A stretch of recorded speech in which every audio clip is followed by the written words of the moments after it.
Hello guys! Mapagpalang araw po sa lahat ng mga nanonood dyan. Welcome to Mama Dang Vlogs.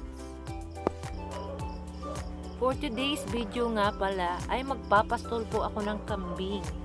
Ito po ay mga alaga ko pero hindi po to sariling akin ha. Bali po pag nanganganak lang po yung mga inahin ay meron po akong share, hati po kami ni sir ng amo ko pong pulis. So ayan guys, sa pagpapastol po ng kambing ay may tama pong oras o saktong oras. Dapat alam po natin to pag may mga alaga tayo na kambing. Ang tama pong oras ng pagpapastol po ng kambing ay alas 9 po ng umaga o alas 10. Bakit po? Dahil po, ang kambing na pinapasol niyo po ng maaga, kapag ito ay nagkakain ng damo na may hamog po, ay maaari po talaga itong magkabulate. Dahil po, yung mga damo po, pag maagang maaga po, may hamog nga, di ba? So yung tubig po na hamog, dun po yan, kumakapit po yung mga bulate, umaakyat po yan sa damo. Kaya kapag maaga mo yung pinapasol yung kambing, makakain niya yung damo na may hamog, ay syempre makakain niya rin yung bulate. Tapos yung bulate ay lalaki at dadami po dun sa tiyan ng kambing. At kapag ang bulate po ay dumami na po ng husto sa tiyan ng iyong alaga, ay maaari po talaga itong mamatay kapag hindi po naagapan. So dapat po talagang iwasan po natin ang pagpapastol ng napakaaga po. Antayin po muna natin na uminit ng husto yung panahon at saktong-saktong sa pakiramdam natin ay tuyo na yung mga damo po sa paligid. So ayan guys, marami po palang mga wild melon dito sa amin. Oh, yan po, kinakain po yan ng mga alaga kong kambing.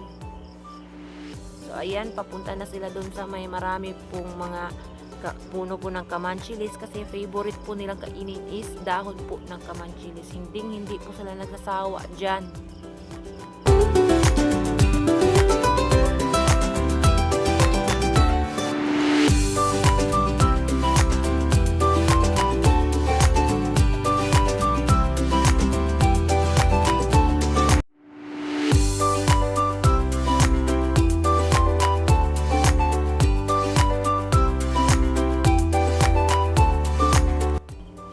So, para po hindi po mahirapan yung mga alaga ko na abutin yung favorite nilang dahon, ay nagdala po talaga ako ng panungkit. Ganyan ko po ka-love yung mga pet ko. Para na yung mga anak ko talaga, mga bebe ko yan. So, ayan po. Yan po yung armas ko dito. Kung di po bolo, ay panungkit po. Tinatawag po yung karit dito sa amin. So, ayan. Pag medyo malaki yung sanga, para pong hinihiwa ko po.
Day! Inday! Ay, yung iba kasi humiwalay sa grupo. So, ayan. Tinatawag na nila ako kasi nga daw na ano sila nahiwalay. Yung grupo nila nandito yung iba. Day! Ale! Yan, parang bata lang na tumatawag ng mama. Ale! Yan, minsan tuloy sinasabi na pura kang baliw, nakikipag-usap ka sa kambing. Oh yes, nakikipag-usap ako sa mga alaga ko kasi yan mga alaga ko hindi lang yan, alaga sa paningin ko. Yan ay mga anak ko. Oh, si Beng ko.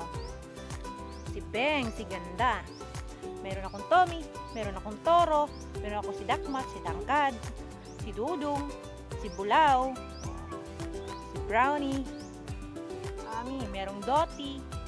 Diba? So, ang dami. Puro may pangalan eh.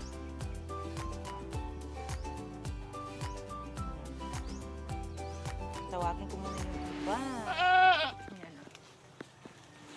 Kung saan ako papunta, sumusunod lang. Yan. Oh, hanapin natin si Inday. Takmat. Day! Tura. So, ayan guys, nakita ko na yung yung humiwalay na 4. Maraming pawis. Init. Tsaka yung parang uulan.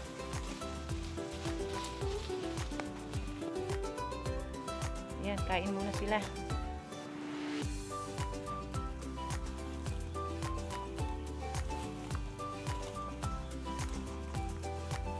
Ito yung humiwalay, nandito sa may unahan.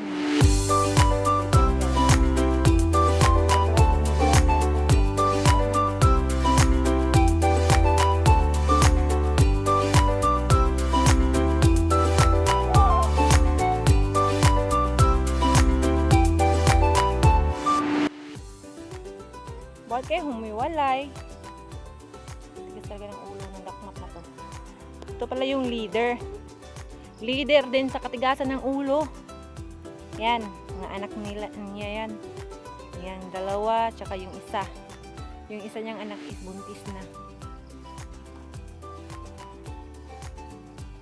So, ayan. Yung mga kambing ko is andun na.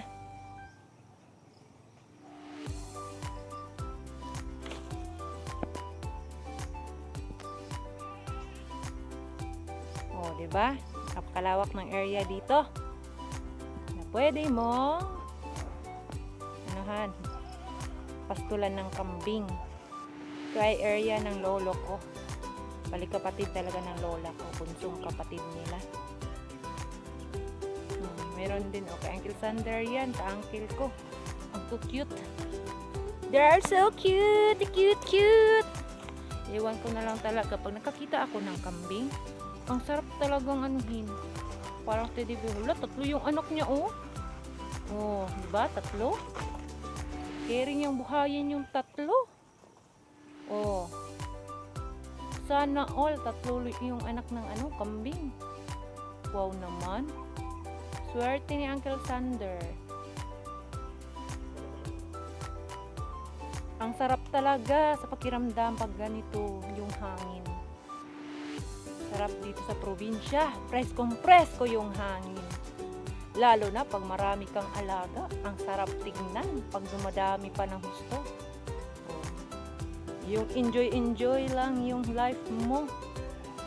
Kahit mahirap ka, enjoy pa rin. Diba?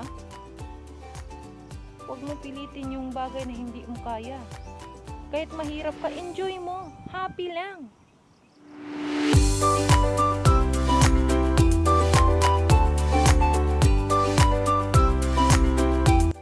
May mga bulubundukin, sariwang hangin. Ano ba? Mayroon pala ditong kalabasan, oh. Pero hindi yan kinakain ng mga kambing, yung kalabasa. So, yan. Ang taba ng kalabasa dito. Wala pang bunga kasi bata pa yung puno. Ang cute talaga itong 3. 3 anak ng iisang kambing. At yun na yun. Si Toro ko, yung Dakmat ko, si Tangkad ko, si Burakdat ko, si Tommy, si Lambing, yung mga anak nila. Ayun, si Ganda. At saka si Brownie. Sama yung si Dudong makulit at si Dudong din na mabait.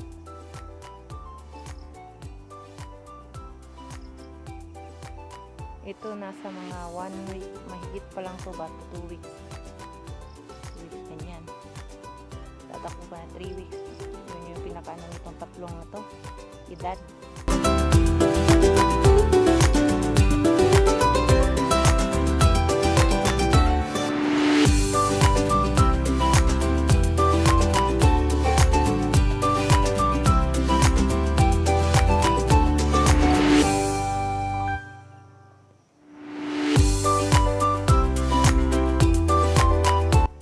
Pero alam nyo guys, kahit gaano kahirap yung buhay ko o yung buhay na iba, hindi talaga may iwasan na meron pa rin iinggit. Hindi na talaga mawawala yan dito sa mundo. Yung kahit mas nakakaangat sila, naiinggit pa sila sa mas mahirap sa kanila. No. Hindi naman sariling akin yung mga kambing. May share lang ako niyan. Pag nanganak, hati kami ng may-ari. Ganun lang po. So, nagbabalat pa rin ako ng buto para magkaroon ako ng share ng kambing at may magamit ako in case of emergency. Kagaya ngayon, malapit na yung pasukan. O, baka ibenta ko yung isa kong share. Hindi may maano ko, pambili ako ng gamit ng mga anak ko. Diba? Ganun lang yung life ko. Hindi talaga maiwasan. Meron pa rin naiinggit kahit gaano ako kahirap.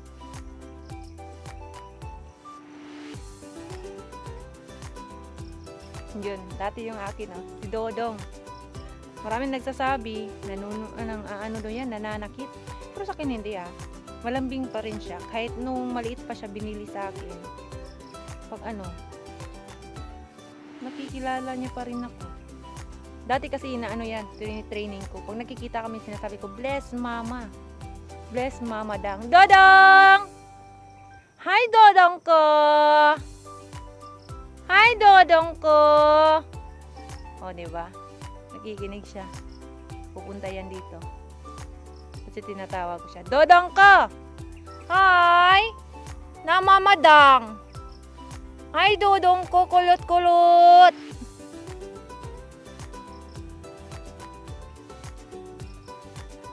Isang beses sumama yan dun sa kulungan ko. Umuwi yung mga kambing ko, sumama siya. Ilang beses ko talagang binilang yung kambing ko. Sabi ko, ba't 16? 15 lang naman yung alaga ko kasi nabenta na yung isa. 2 beses ko na naman siyang binilang ko na naman ulit ng 2 beses. Ganun. 16 talaga. Sabi ko sa sarili ko, 16 ba yung alaga ko? Akala ko 15. 16 pala. Binilang ko na naman ng 3 beses. Yun biglang nagsalita yung anak ko. Sabi ko, 16 nga. Ba't 16? Sabi ng anak ko, Mama, bakit merong kambing na malaki na sumama sa atin? May bago pala tayong alaga, Mama. Sabi ko, ha? Alaga? Ayun, no? Nasa itaas. Umakyat dun sa kwarto sa itaas. Ang laki niya, Mama. Akala ko nga, susungagin ako. Sabi pa gano'n ng eldest ko. Pagtingin ko, yun palang si Dodong, yung galing sa akin na binili ng uncle ko. Sumama. Doon sa akin umuwi, sabi ko, uy, hindi ka pwede dito. Maghahanap yung bagong amo mo. Yung si uncle. Uwi ka doon kay Uncle Sander. Sabi ko gano'n. Ayaw niyang umuwi talaga. Talaga nagpahatid pa talaga sa akin dito sa area. Tapos, tumingin niya sa akin. Sabi ko, uwi ka na doon. Tingin lang siya sa akin. Sabi ko, bukas magkikita tayo ulit ha. Ipapasyal ko yung mga kambing ko. Tapos magkita tayo doon sa area ha. Bukas na lang tayo mag-love-love. Sabi ko sa kanya. Ganyan sa kambing. Sabi ko, bukas na lang maglambing ulit sa akin. Ayun, umuwi na. Naintindihan niya rin. Sabi ko nga, yung hayop talaga is parang tao kung ituturi mo itong parang tao. Kaya wag niyo pong ituri yung hayop na hayop talaga. Mahalin niyo na parang tao lang. Parang anak niyo. At talagang mamahalin rin kayo nito. Kaya nga itong mga alaga ko, kung pwede lang talaga, hindi ko na talaga ito sasauli forever. Akin lang to. Ako makalaga nito. Kasi sanay na ako na nandyan sila. Sanay na rin sila na ako yung nag-aalaga sa kanila. Yung papa ko nga na dating taga-alaga nila, minsan iniwan ko sila dun sa papa ko. Ayaw lang makinig. Tinawag ng papa ko, ginaya ako. Sabi sa kanila, Inday, Dudong, ganun. Tumingin lang tapos nagsitakbuhan. Akala daw ni papa, lalapit. Tumakbo pa palayo. Kaya yun. Talagang nagka-problema yung papa ko, tumawag sa akin, anak, yung mga kambing mo, tarantado, talaga, ganyan. Kung ano-ano yung sinasabi ni papa. Ayaw makinig. Tinawag ko, ginaya kita. Akala ko makikinig kasi tumingin lahat. Subayan pa sa pagtingin sa akin. Akala ko tatakbo palapit. Tatakbo pala yung kambing mo palayo. Ganon. Kaya ako tawang-tawa ako sa kanya. Kasi nga daw, talaga nahirapan siya. Inisa-isa niya pagkuha sa area. Tapos dinala niya doon sa kulungan. Marami sila. Ilang beses din siyang bumalik sa area. Hindi niya naman daw pwedeng dalawahin kasi hindi naman siya masyadong nakakaano kasi paralyzed pa yung isang kamay niya. Yung hindi masyadong nagagamit niya ba, walang ganong lakas. Tawa lang ako sa papa ko noon. Sabi niya, uwi ka na dito. Yung kambing mo, hinahanap ka. Day! Hintay muna tayo para mabusog sila. Kasi maya-maya, itatali ko yan sila eh. Dadalhin ko dun sa may sa bayabasan. Yung may mga tanim na bayabas. Kusang tumubo pero maraming bayabas dun. Doon ko sila itatali yung iba. Pero mamaya na po, busog na. Kasi kawawa naman kapag tinali mo tapos di masyadong busog. Paano kung yun? Masagi sa iba yung niya. Mabuhol yung lubid niya maghapon siya hindi makakain ng gusto. Kawawa naman yung kambing, diba? Yan talaga yan. Dapat pag may alaga ka, mahalin mo. Mahalin mo na para mong anak.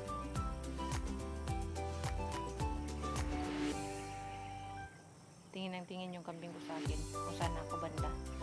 Umaalis sila papalayo tapos pag naalala nila nasaan ako, wala ako sa likuran, bumabalik sa daan tinitingnan kung saan talaga ako banda tumatayo.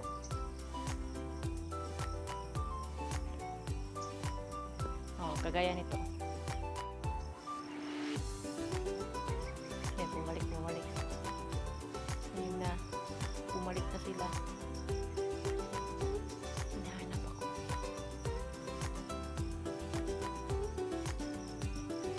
Ayan. Bakit? Nandito lang naman ako. Anong problema? Kain lang habang unlimited pa yung foods nyo. Kailangan ba talaga nakasunod ako? Ganyan yung mga alaga ko. Parang hindi sila mabubuhay pag wala ako sa paningin nila. Yan na. Beng! Bakit ka pumunta dito, Beng? Nandito lang naman ako, naghihintay sa inyo. Bumabalik ko saan lang sa akin malapit, doon kumakain. Para talagang yung anak mo ba, na hindi ka pwede mawala sa paningin. Kung malayo sa kanila, talagang hahanapin ka. Tommy ko. Si Doti ko. Tommy at si Doti, ito na rin. Yun na, sumunod na, si Tangkad. Para talaga kayong mga syunga ba? Nandito lang naman si Mama Dang. Para kung saan tayo pumunta. Di na ako sumunod, napakainit day. Masyadong mainit, be. Bebe ko, Tommy ko. Dito talaga kamama kayo dapat kumain, dito malapit. Ang dami naman doon. Iwan ko sa inyo eh. Nandito na sila guys.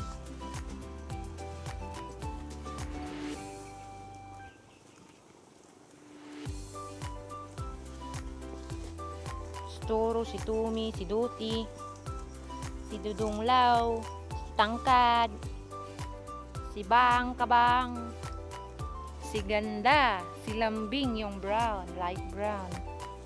Kaya tinatawag ko siyang Beng kasi napakalambing. Yung iba nandun to, si Burakdat, si Dakmat, yung ibang kambing, si Brownie. Hindi pa nila namalaya na wala ako sa likuran nila o sa malapit sa kanila. Syungi lang yung mga alaga ko. Para naman ang layo-layo ko. Andito lang naman ako. Naghihintay lang ako sa inyo, mga bebek ko.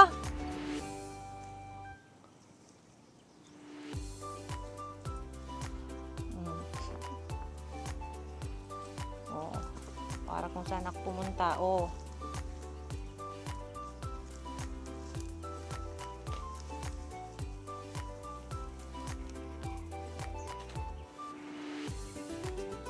Kailangan palagi akong nasa paningin nila. Yung hindi talaga ako mawawala. Diba? Para lang akong merong maraming anak na maliliit. Yung palaging ma! Ganon. Kaya nga malapit na akong mag-evolve nito. Magiging kambing na siguro ako sa susunod na henerasyon. Yung pag ma-reincarnate ka ba, maging kambing ka.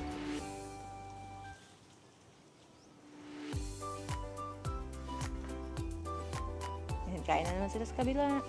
Tapos, pag lalayo naman siya, pag mawala naman ako, babalik na naman. Ayan guys, dahil ano na po, alauna na pala, hindi pa ako nakapagtanghalian. Saka hindi rin ako mahilig mag-agahan. Kumakain lang po ako ng tinapay, tapos partner sa kape. So, medyo nagugutom na si Akech. Uwi muna ako. Dito muna yung mga alaga ko. Total naman po, yung kambing ko talaga is matalino. Alam po nila umuwi. Kapag busog na sila, umuwi po yan. Uwi muna ako. Kakain muna siya kasi baka mabaliw na ako nito.